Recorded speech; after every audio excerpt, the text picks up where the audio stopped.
नमस्कार दोस्तों, इस वीडियो में जानेंगे वन कानून में आए बदलाव से आदिवासियों के जीवन पर क्या प्रभाव पड़ा।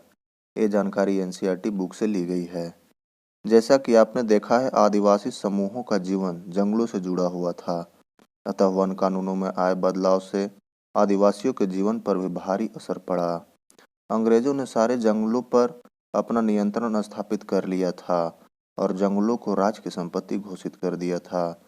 कुछ जंगलों को आरक्षित वन घोषित कर दिया। आरक्षित वन, रक्षित वन या रिजर्व फॉरेस्ट वैसे वन जिनमें पशु चराने एवं लकड़ी काटने पर पूर्णतः प्रतिबंधित हो, रक्षित वन कहलाते हैं।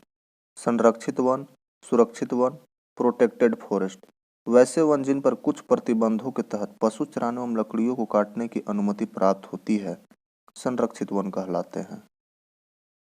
अवर्गीकृत वन, अनक्लासिफाइड फॉरेस्ट वैसे वन जिनमें पशुओं को चराने तथा लकड़ी काटने के लिए सरकार का कोई प्रतिबंध नहीं होता, लेकिन सरकार इसके लिए शुल्क लेती है।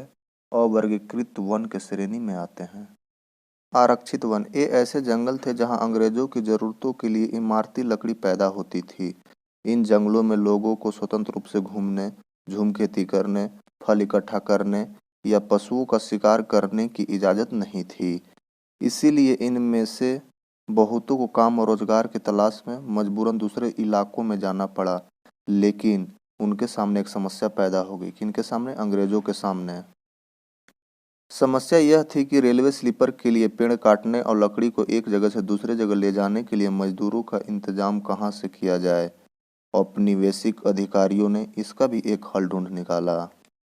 उन्होंने तय किया कि झूम काश्तकारों को जंगल में जमीन के छोटे टुकड़े दिए जाएंगे और उन्हें वहां खेती करने की भी छूट होगी, बशर्ते गांव में रहने वालों को वन विभाग के लिए मजदूरी करनी होगी और जंगलों की देखभाल करनी होगी।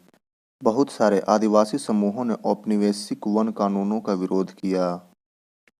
उन्होंने नए नियमों का पालन करने से इनकार कर दिया और उन्हीं तौर तरीकों से चलते रहे जिन्हें सरकार गैरकानूनी घोषित कर चुकी थी। कई बार उन्होंने खुलेआम बगावत भी कर दी। 1906 में संग्राम संगमा द्वारा असम में और 1930 के दशक में मध्य प्रांत में हुए वन सत्याग्रह इसी तरह के विद्रोह थे। यही फोटो है जो एनसीईआरटी बुक से ली गई है। आपको जानकारी कैसी लगी कमेंट करके जरूर बताएं। चैनल को लाइक, शेयर और सब्सक्राइब करें। अपना बहुमूल्य समय देने के लिए धन्यवाद।